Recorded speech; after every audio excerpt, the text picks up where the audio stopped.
நம்ம சேனலில் பயோகிராஃபிலாம் பார்க்குறோம். அந்த வகையில் இன்றைக்கி யாரோடைய பயோகிராஃபின்ட்டு எல்லாம் தான் போச்சு கெஸ் பண்ணியிருப்பீங்க. ஆமாங்க, ஐஎன்ஆர் துணை சீரியலோடைய ஒன் ஆஃப் த ஹீரோவான சேரனை பற்றி தான் எல்லோரும் இந்த வீடியோவில் பார்க்க போகிறோம். இவரை பற்றி பார்க்குறதுக்கு முன்னாடி இது வரைக்கும் யாரெல்லாம் நம்ம சிறை சமூகம் சேனலை சப்ஸ்கிரைப் பண்ணலையோ அவங்க எல்லாரும் மறக்காமல் சப்ஸ்கிரைப் பண்ணிவிட்டு பக்கத்தில் இருக்க பெல் ஐக்கனையும் மறக்காமல் ப்ரெஸ் பண்ணிவிடுங்க. ஐஎன்ஆர் துணை இந்த சீரியல் பார்த்திங்கன்னா சூப்பராகவே ஸ்டார்ட் பண்ணியிருக்காங்கன்னே சொல்லலாம். இந்த சீரியலில் வர ஒவ்வொருத்தருக்குமே ஒவ்வொரு பேரும் கொடுத்துருக்காங்க. அண்டு மெயினாக நம்ம எல்லாருக்குமே ரொம்பவே பரிச்சயமான மது தான் இந்த சீரியலில் நிலாவாக நடிக்கிறாங்க. இவங்க சோழனுக்கு தான் வந்து பேராக நடிக்க போகிறாங்க. ஸோ கண்டிப்பாக இந்த சீரியல் டாப் லெவலில் போகும் நம்ம எதிர்பார்க்கலாம். அண்ட் அது மட்டும் இல்லாமல் நிறைய ட்விஸ்ட் அண்ட் டர்ன்ஸ் எல்லாமே நமக்காக காத்துட்ருக்கு. அண்ட் இதில் சேரன் கேரக்டர் பண்ணுறவர் தான் பார்த்தீங்கன்னா மூத்த சகோதரராக இருக்கார். இவருக்கு பொண்ணு தேடி அலைஞ்சு ஏதாவது ஒரு பொண்ணு கிடைக்கும்னு போய் நின்னா அங்கேயும் இவருடைய சமையல் கலையை பற்றியும் சொல்கிறாரு. இதெல்லாம் பார்க்கும்போது ஃபர்ஸ்ட் ஆஃப் ஆல் இவரை ஃபஸ்ட் டைமாக பார்க்கும்போது ஷெஃப் மாதம்பட்டி ரங்கராஜ் மாதிரி இருக்காங்க அப்படின்ட்டு நிறைய பேர் சொன்னாங்க. அண்டு நான் கூட அவர் தான் போல இருக்கு என்ன சீரியலுக்கு வந்துட்டாரோ அப்படின்னு நினச்சோம். ஆனால் அப்படிலாம் கிடையாதுங்க. நிறைய பேர் இவர் அவருடைய தம்பியா அப்படின்லாம் கேட்டுட்டு இருந்தாங்க. ஆனால் அவர் வேற இவர் வேற. இவர் சென்னை பையங்க. அண்டு இவர் பார்த்தீங்கன்னா ஒரு இஸ்லாமியர். இவருடைய ஃபுல் நேம் முனஃப் ரஹ்மான். இவரை எல்லாருமே முன்னா அப்படின்னு கூப்பிடுவாங்க. இது வரைக்கும் இவர் சந்திரலேகா, குயின் அப்படின்ற வெப் சீரிஸ், ரோஜா, ராஜபார்வை இது போல சீரியல்ஸ்லாம் பண்ணியிருக்காரு. இதில் குறிப்பாக ரோஜா சீரியல் பார்த்தீங்கன்னா தமிழில் ரொம்ப ரொம்ப சக்ஸஸ்ஃபுல்லான ஒரு சீரியல் அப்படின்னே சொல்லலாம். இந்த சீரியல் தெலுங்குல டெலிகாஸ்ட் பண்ணாங்க, அதாவது ரீமேக் பண்ணாங்க. அந்த சீரியல்ல அருண் அப்படின்ற கேரக்டர் பண்ணி அங்கே எல்லாரும் மனசுலையும் இடம் பிடிக்கலாம் அப்படின்னு நினைச்சிட்டு இருந்த சமயத்துல தான் கோவிட் வந்துடுச்சு. இவர் சென்னை டு அங்கே போக முடியல. ஸோ டிராவலிங் இஷ்யூவால் அந்த சீரியலை அப்படியே ஸ்டாப் பண்ணிட்டாங்க.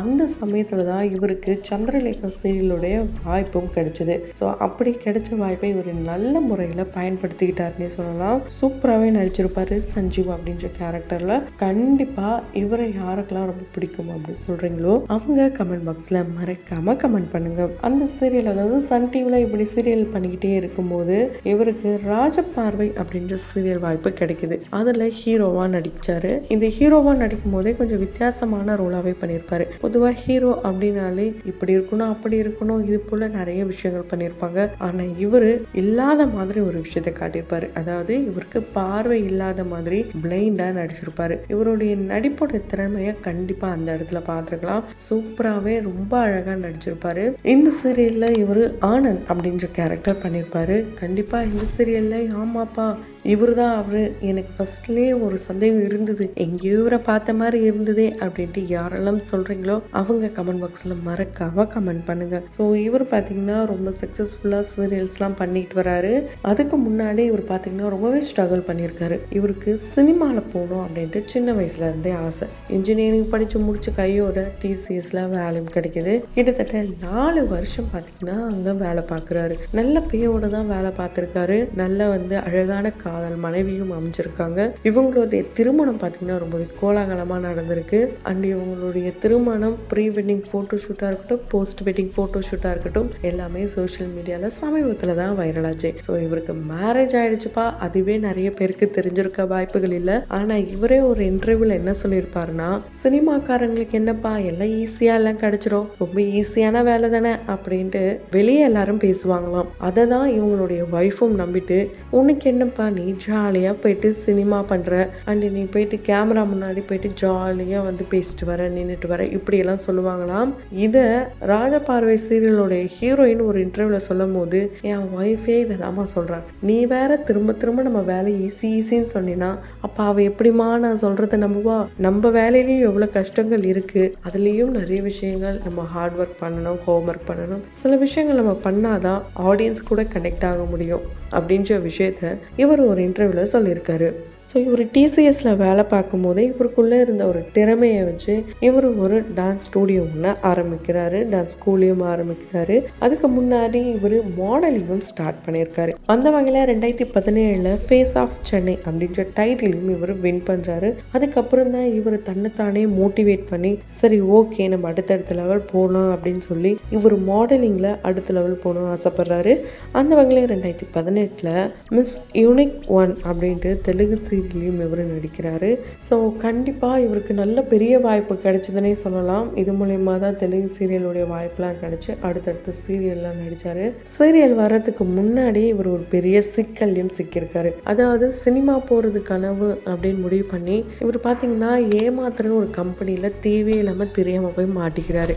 அங்கே போயிட்டு ஏதோ ஒரு கிராமத்தில் ரொம்ப ரொம்ப குக்கிராமத்தில் போயிட்டு இவரை அடைச்சி வச்சிடுறாங்க. இப்போ தான் இதுக்கப்புறம் தான் நாங்கள் ஷூட் எடுக்க போகிறோம், இங்கே தான் சீன் எடுக்க போகிறோம், இப்படி தான் எடுக்க போகிறோம், இப்படி சொல்லியே இவரை ஏமாத்திருக்காங்க. இவர் கூட சேர்ந்து ஒரு சில அவங்களும் மாட்டிக்கிட்டாங்களாம். அதுக்கப்புறம் தான் இவர் என்ன பண்ணியிருக்காரு, எப்படியாவது நம்மளையும் காப்பாற்றிக்கணும், இந்த டீமையும் மாட்டி விடணும், இவங்களையும் காப்பாற்றணும், இப்படி அங்கே இருக்கிறவங்கள இவர் காப்பாற்றிலாம் கூப்பிட்டு வந்தாராம். அந்த சமயத்தில் பார்த்தீங்கன்னா இவருக்கு சாப்பாட்டுக்கெலாம் ரொம்பவே கஷ்டப்பட்டாராம். இவருடைய குடும்பம் பார்த்தீங்கன்னா கொஞ்சம் ஓகே, நல்லா கொஞ்சம் வெல் செட்டில்டான ஃபேமிலி அப்படின்னு சொல்லலாம். இப்படி இருக்கும் போது தான் இவருக்கு இந்த மாதிரி ஒரு சூழ்நிலை ஏற்பட்டிருக்கு. அதனால இவர் கிடைச்ச ஃபுட்டெல்லாம் சாப்பிட்டதுனால இவங்களுடைய ஃபேமிலியாக சேர்ந்து ஏதாவது ஒரு ஹோட்டல் போகிறாங்க. அங்கே ஏதாவது ஒரு ஃபுட்டு கிடைக்கல, அண்ட் நல்லா இல்லைன்னு பார்த்தீங்கன்னா அங்கே இருக்கிறவங்க எல்லாரும் சொன்னாலும் இவர் அதெல்லாம் ஒன்றும் இல்லை, சாப்பிடுங்க நல்லா இருக்கும் அப்படின்ட்டு மனசில் எதையுமே வச்சுக்காம இவர் பாட்டு சாப்பிடு வராங்க. அந்த மாதிரி ஒரு மோசமான சூழ்நிலையில் இவர் வீட்டுக்கே தெரியாம தான் அந்த இடத்துல மாட்டி வெளியே வந்திருக்காரு.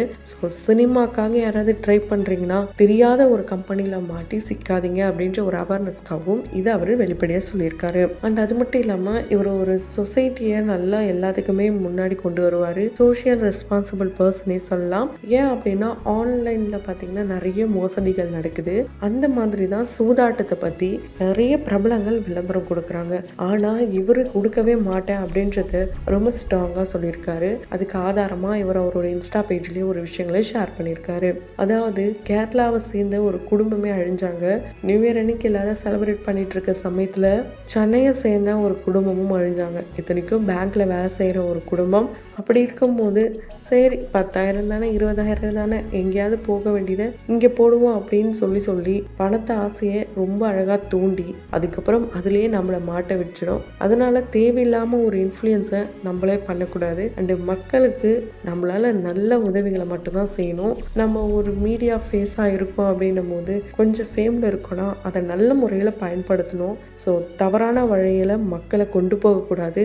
அதனால் எவ்வளோ கோடி கொட்டி கொடுத்தாலும் நான் இந்த படம் மட்டும் நடிக்க மாட்டேன், அதாவது இந்த விளம்பரத்தில் மட்டும் நடிக்க மாட்டேன் அப்படின்றத இவர் ரொம்ப ஓப்பனாகவே பேசியிருக்காரு. அண்ட் யாரெல்லாம் நடிக்கிறாங்களோ அவங்களுக்கும் இவர் ஒரு சில விஷயங்களை சொல்லியிருக்காரு. ஸோ இப்படி எப்போவுமே எல்லாத்தையுமே பர்ஃபெக்டாக அண்டு கரெக்டாக எல்லாத்தையுமே தெளிவாக வெளிப்படையாக பேசுகிற ஒரு பர்சனாக தான் முன்னா அவர்கள் இருக்கார். ஸோ எங்கேயாவது யாராவது என்னால் பாதிக்கப்படுறாங்கன்னா அதை என்னால் ஏற்றுக்க முடியாது அப்படின்றதுல ரொம்பவே தெளிவாக இருக்கார். 2020 நடந்த அந்த சூசைடை நினச்சும் இவர் ரொம்பவே மனசு வருத்தப்படுறாரு.